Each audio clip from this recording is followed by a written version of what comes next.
അഭിവാദ്യം ചെയ്തുകൊണ്ട് നിർത്തുന്നു. നിങ്ങൾക്ക് നമസ്കാരം. ജയ് ഹിന്ദ്, ജയ് കോൺഗ്രസ്. അടുത്തതായി സംസാരിക്കുന്നതിന് വേണ്ടി വർക്കിംഗ് പ്രസിഡന്റ് സ്വന്തം ഷാഫിക്ക.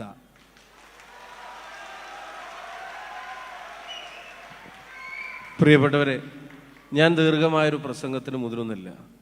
ഏതാണ്ട് 4 വർഷം മുമ്പ് 2021 ജൂലൈ മാസം 5-ാം തീയതിയാണ് സ്റ്റാൻ സ്വാമി ഒരു വിചാരണ പോലും ഇല്ലാതിരുന്ന ഏതാണ്ട് വർഷങ്ങൾ നീണ്ട ഒരു വിചാരണ തടവുകാരനായി ഈ ഗവൺമെൻറ്റിൻ്റെ UAPA കേസ് പ്രകാരം NIA കസ്റ്റഡിയിൽ മരിച്ചത്. 2018 ഭീമാ കൊറിഗാവ് വയലൻസുമായി ബന്ധപ്പെട്ട സ്ഥലത്ത് പോലും അതുവരെ ചെന്നിട്ടില്ലാത്ത, ഒരു തരത്തിലും അതിൻ്റെ ഭാഗവാക്കാവാതിരുന്ന സ്വാമിയെ, 83 വയസ്സന്നുള്ള സ്റ്റാൻ സ്വാമിയെ UAPA വകുപ്പ് ചുമത്തി NIA കസ്റ്റഡിയിലെടുക്കുന്നത് 2020 ഒക്ടോബറിലാണ്. 2020 ഒക്ടോബറിൽ കസ്റ്റഡിയിലെടുത്ത ശേഷം ഒരു തരത്തിലുള്ള വിചാരണയും നടത്താതെ ഒരു വിചാരണ തടവുകാരനായി ആ വൃദ്ധനായ വൈദികന്, ഒരു സാമൂഹ്യ പ്രവർത്തകനെ, ആദിവാസികളുടെ ഉന്നമനത്തിന് വേണ്ടി മാത്രം ജീവിതം ഒഴിഞ്ഞുവെച്ച ഒരാളെ തുറങ്കലിൽ അടച്ചത് മാവോയിസ്റ്റ് ബന്ധം ആരോപിച്ചിട്ട്. എന്നിട്ട് അദ്ദേഹത്തിന് പാർക്കിൻസൺസ് രോഗം അധികമായി മൂർച്ഛിച്ചു വന്നപ്പോൾ അദ്ദേഹത്തിന് കൈകൾ വിറച്ച് നിന്ന് ഒരു ഗ്ലാസ്സിനകത്ത് വെള്ളം ശരിക്ക് കുടിക്കാൻ കഴിയാതിരുന്ന സമയത്ത് വെള്ളം കുടിക്കാൻ ഒരു സിപ്പർ വെള്ളം, അതിന് മൂടിയുള്ള ഒരു സാധനം കൊടുക്കണമെന്ന് ചോദിച്ചിട്ട് അവർ കൊടുത്തിട്ടില്ല. അത് കൊടുക്കാതിരുന്നപ്പോൾ അദ്ദേഹം 3 ആഴ്ചയോളം ഒരു സ്ട്രോ, ജയിലിനകത്ത് എനിക്ക് വെള്ളം കുടിക്കാൻ, പാർക്കിൻസൺസ് രോഗം വന്ന ഒരാൾക്ക് വെള്ളം കുടിക്കാൻ, ഒരു തെറ്റും പ്രൂവ് ചെയ്യപ്പെട്ടിട്ടില്ലാത്ത, ഒരു വിചാരണയും നടത്തിയിട്ടില്ലാത്ത, ഒരു കോടതിയുടെ മുമ്പിലും ഹാജരാക്കിയിട്ടില്ലാത്ത, ജാമ്യം നിഷേധിക്കുന്ന നാടകം മാത്രം തുടർന്നു കൊണ്ടിരുന്ന ഒരു മനുഷ്യന് 84-ാമത്തെ വയസ്സിൽ ഒരു തുള്ളി വെള്ളം കുടിക്കാൻ ഒരു സ്ട്രോ ചോദിച്ചിട്ട് കൊടുക്കാത്തതിന്റെ പേരിൽ അവസാനം കോടതിയിൽ പോയി കരഞ്ഞപേക്ഷിക്കേണ്ടി വന്ന സാഹചര്യം ഇന്ത്യ മഹാരാജ്യത്തുണ്ടായത് നമുക്കൊരിക്കലും മറന്നുകൂടാ. ആ രാജ്യത്ത് തന്നെയാണ് ആദിവാസി സമൂഹത്തിൽ പാവപ്പെട്ട 2 സഹോദരിമാരെ പരിപൂർണമായും നിയമങ്ങൾ പാലിച്ചുകൊണ്ട്, ആ നിയമങ്ങൾ പാലിച്ചതിൻ്റെ രേഖകൾ കൈവശം വെച്ചുകൊണ്ട് ആ കുടുംബത്തിന്റെ സഹോദരൻ ഉൾപ്പെടെയുള്ള ആളുകളെ കൂടെ നിൽക്കുമ്പോൾ റെയിൽവേ സ്റ്റേഷനിൽ കണ്ട് പരിചയപ്പെട്ടതിന്റെ പേരിൽ TTR ഫോൺ ചെയ്യുന്നത് പോലീസിനല്ല, TTR ഫോൺ ചെയ്യുന്നത് റെയിൽവേ പോലീസിനല്ല, ബജറംഗ് ദൾ പ്രവർത്തകരെ വിളിച്ചു വരുത്തി അവിടെ വെച്ച് പരസ്യ വിചാരണ ചെയ്ത് കയ്യേറ്റത്തിന് മുതിർന്ന് ജനകീയ വിചാരണ പോലെ ആൾക്കൂട്ട വിചാരണ നടത്തി അവരെ തുറങ്കലിലടക്കുന്ന നാടകം നമ്മൾ കണ്ടു. ആ തുറങ്കലിൽ അടക്കപ്പെട്ട സന്യാസിനിമാരെ അവരെ ജാമ്യം കൊടുക്കുന്നതിന് പകരം അവരുടെ കേസ് NIA കോടതിയിലേക്ക് മാറ്റുന്നത് നമ്മൾ കണ്ടു.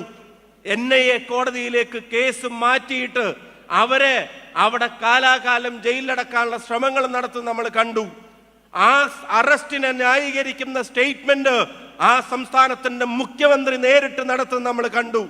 നിങ്ങൾ ഒരു കാര്യം ശ്രദ്ധിക്കുക, ഇന്നത്തെ ഛത്തീസ്ഗഡ് BJPയുടെ ട്വിറ്റർ അക്കൗണ്ടിൽ വന്നൊരു ചിത്രം ഞാൻ നിങ്ങളെ കുറച്ച് ദൂരത്തു നിന്നാണെങ്കിലും ഒന്ന് കാണിക്കാൻ ശ്രമിക്കുകയാണ്. ഇന്നത്തെ BJPയുടെ ഛത്തീസ്ഗഡിന്റെ ട്വിറ്റർ അക്കൗണ്ടിൽ പറയുന്നത്, Congress is supporting the accused in the human trafficking of Chhattisgarh daughters. ഛത്തീസ്ഗഡിന്റെ പെൺമക്കളെ മനുഷ്യക്കടത്ത് നടത്തുന്നവരെ പിന്തുണക്കുന്നവരാണ് കോൺഗ്രസ് എന്ന് പറഞ്ഞ് രാഹുൽ ഗാന്ധിയുടെ ചിത്രത്തിന്റെ കീഴിൽ നിങ്ങൾ കാണണം, രാഹുൽ ഗാന്ധിയുടെ കയ്യിൽ അവര് വരച്ചു കൊടുത്ത വാളിന് ത്രിവർണ്ണ നിറം. ഇന്ത്യയുടെ സ്വാതന്ത്ര്യം അഹിംസയിലൂടെ നേടിയ ഒരു പ്രസ്ഥാനത്തിന്റെ പതാക, ഈ രാജ്യത്തിന്റെ ദേശീയ പതാകയുടെ നിറം ഒരു വാളിന് കൊടുക്കുന്നത് നിങ്ങൾ ശ്രദ്ധിക്കുക. വാളിന് കൊടുക്കുന്ന BJPക്കാരൻ ഇനി കേക്കും കൊണ്ടുവന്നാൽ ആട്ടിയിറക്കാൻ കേരളത്തിലെ തൃശ്ശൂരിലെ ജനസമൂഹം അവര് തയ്യാറാവേണ്ട കാലഘട്ടത്തിലാണ് ഞാനും നിങ്ങളും ജീവിക്കുന്നത് എന്നുള്ളത് തിരിച്ചറിയാൻ ഈ പൊതുസമൂഹം, ആ പൊതുസമൂഹത്തിന്റെ മുമ്പിൽ കാര്യങ്ങൾ അവതരിപ്പിക്കാൻ കോൺഗ്രസിന്റെ താഴെ തട്ട് മുതലുള്ള നേതൃത്വം നിങ്ങൾ ആലോചിക്കണം, തയ്യാറാവണം. ഇന്ത്യയുടെ ദേശീയ പതാകയുടെ നിറം ഇതുവരെ ഒരായുധത്തിലും ഇങ്ങനെ അതിന് നിറം കൊടുക്കുന്നത് നമ്മൾ കണ്ടിട്ടില്ല. ഒരായുധത്തിന്റെ നിറത്തിന് ദേശീയ പതാകയുടെ നിറം വരുന്നത്, ഈ ത്രിവർണ്ണ നിറം വരുന്നത് നമ്മൾ ഇതുവരെ കണ്ടിട്ടില്ല. രാജ്യസ്നേഹത്തിന് ക്ലാസ് എടുക്കുന്നവർ അറിയണം, ഛത്തീസ്ഗഡിന്റെ മക്കളെ മനുഷ്യക്കടത്ത് നടത്തുന്നവരാണ് കോൺഗ്രസ് എന്ന് പറയുമ്പോ അതിന്റെ ഇടയിൽ വിഷ്ണുവേട്ടൻ ഇവിടെ മനോഹരമായി സൂചിപ്പിച്ചു.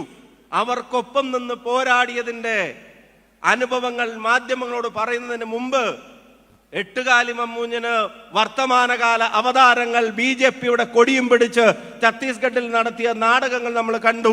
പ്രിയപ്പെട്ട റോജി M. ജോണെ പറ്റി ആ വൈദികരുടെ സന്യാസിനിമാരുടെ സഹോദരൻ പറഞ്ഞത് കേരളം സ്നേഹത്തോടെ ഏറ്റെടുത്ത് പറയുന്നു, MLA അല്ല സഹോദരനാണ് ഞങ്ങൾക്കെന്ന് ഒരു കോൺഗ്രസ് പ്രവർത്തകനെ സംബന്ധിച്ച് അവര് തന്നെ നേരിട്ട് പറയുന്നത് നമ്മൾ കേട്ടു. അവർക്കൊപ്പം നിന്നു. പാർലമെന്റിൽ പ്രിയപ്പെട്ട KC ഉൾപ്പെടെയുള്ള ആളുകൾ ഈ വിഷയം ഏറ്റെടുത്ത് നടത്തിയ പോരാട്ടത്തിൽ അദ്ദേഹം ഇന്ന് ചേർന്ന ചേർത്തലയിൽ അവിടെ ചെന്നപ്പോ അവിടുന്ന് സന്യാസിനിമാർ പറഞ്ഞ വീഡിയോ നമ്മൾ കണ്ടു. മോദിയുടെ മുമ്പിൽ കാര്യങ്ങൾ ആർജവത്തോടെ വിളിച്ചു പറഞ്ഞതിന് ഞങ്ങളുടെ നന്ദി എന്നവർ പറയുന്നത് നമ്മൾ കണ്ടു. ഞാൻ പറയുന്നു, പാഠങ്ങൾ പഠിക്കാത്തവരല്ല ജനത. ഈ ജനത പാഠം പഠിച്ചിട്ടുണ്ടാകും. 2024 പാർലമെന്റ് തെരഞ്ഞെടുപ്പിന് ശേഷം തൃശൂരിലെ കോൺഗ്രസ് പാർട്ടി പ്രവർത്തകന്റെ ശിരസൊന്ന് കുനിഞ്ഞിട്ടുണ്ടെങ്കിൽ അത് ഇരട്ടി അഭിമാനബോധത്തോടെ എഴുന്നേറ്റ് നിന്ന് നെഞ്ചു വിരിച്ച് അഭിമാനത്തോടെ ഇതാ കോൺഗ്രസിന്റെ MLA-മാർ കേരളത്തെ തിരിച്ചു പിടിക്കാനെന്ന് ഈ ജില്ലയിൽ നിന്ന് പറഞ്ഞ് എണ്ണി കാണിച്ചു കൊടുക്കാൻ കഴിയാവുന്ന ഒരു പോരാട്ടത്തിന്റെ ഉത്തരവാദിത്വം ഏറ്റെടുത്തവരാണ് ഈ സംഗമത്തിൽ ഇരിക്കുന്നത് എന്ന് ഞാൻ ഉറച്ചു വിശ്വസിക്കുന്നു. ഇത് ആത്മാഭിമാനത്തിന്റെ പോരാട്ടമാണ്. കോൺഗ്രസിന്റെ കുറച്ച് മന്ത്രിമാരെ ഉണ്ടാക്കാനുള്ളതല്ല, കോൺഗ്രസിന് ഒരു മുഖ്യമന്ത്രി ഉണ്ടാക്കാനുള്ളതല്ല, കോൺഗ്രസിന് ജില്ലയിൽ നിന്ന് കുറച്ച് MLA-മാരെ ഉണ്ടാക്കാനുള്ളതുമല്ല. ഈ ജനങ്ങളെ വെല്ലുവിളിക്കുന്ന ഒരു ഭരണകൂടത്തിൽ നിന്ന് ജനങ്ങളെ മോചിപ്പിക്കാനുള്ള ആ പോരാട്ടത്തിന്റെ ഉത്തരവാദിത്തമാണ് ഞാനും നിങ്ങളും ഏറ്റെടുക്കേണ്ടത്. ഇത് നമ്മുടെ അധികാരത്തിന്റെ മാത്രം പ്രശ്നമല്ല, ഇത് നമുക്ക് പദവികൾ നേടുന്നതിന്റെ പ്രശ്നങ്ങളല്ല, ഇത് ജനത്തിന്റെ പ്രശ്നമാണ്, ജനങ്ങളുടെ പ്രശ്നമാണ്.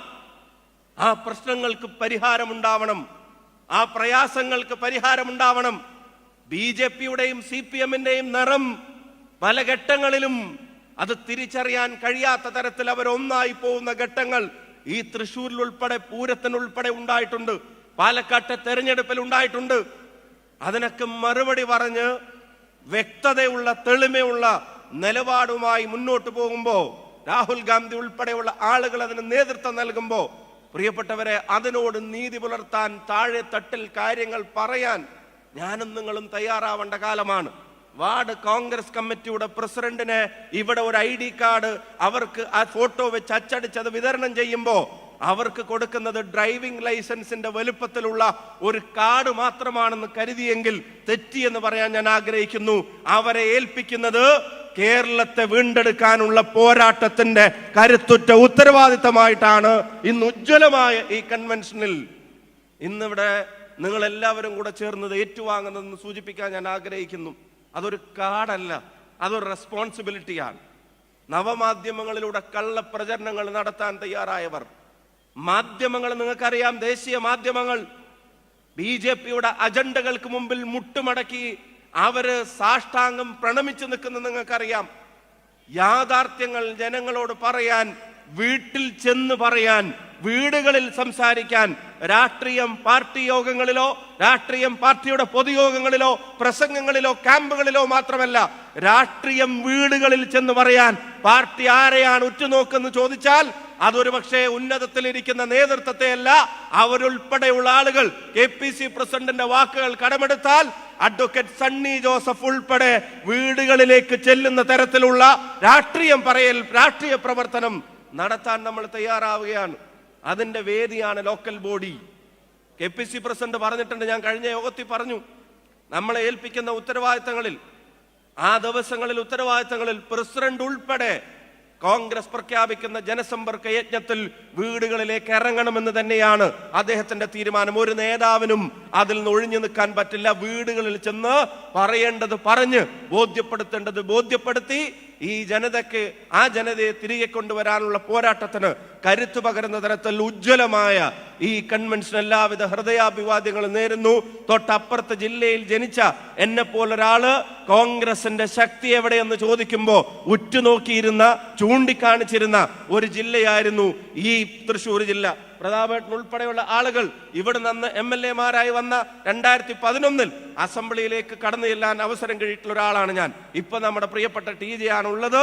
ആ എണ്ണം പോരാ. കേരളത്തെ വീണ്ടെടുക്കാൻ തൃശ്ശൂർ വിചാരിച്ച പറ്റും, തൃശ്ശൂർ വിചാരിക്കും. തൃശ്ശൂരിൽ നിന്ന് തന്നെ അത് പറ്റണം. തല്ലുന്നവൻ വീണ്ടും തല്ലണമെന്ന് അവിടെ പറയുമ്പോ ഇവിടെ തലോടുന്നവന്റെ ഉള്ളിലും തല്ലണമെന്ന് തന്നെയാണ് ആഗ്രഹമെന്ന് വർത്തമാനകാല സംഭവങ്ങൾ, അവരുടെ മൗനം നമ്മളോട് പറയുമ്പോ തിരിച്ചടിക്കാൻ തൃശ്ശൂരിലെ ജനത ഒരുങ്ങുന്നു. അത് ആയുധം കൊണ്ടല്ല, അത് അക്രമത്തിന്റെ രൂപത്തിലല്ല, അത് ജനാധിപത്യത്തിന്റെ തിരിച്ചടിയായിരിക്കണം. അത് കോൺഗ്രസിന്റെ വിജയമായിരിക്കണം, UDF-ന്റെ തിരിച്ചുവരവായിരിക്കണം. നിങ്ങൾക്ക് സ്നേഹാഭിവാദ്യങ്ങൾ. നന്ദി, നമസ്കാരം. ജയ് ഹിന്ദ്, ജയ് കോൺഗ്രസ് പാർട്ടി.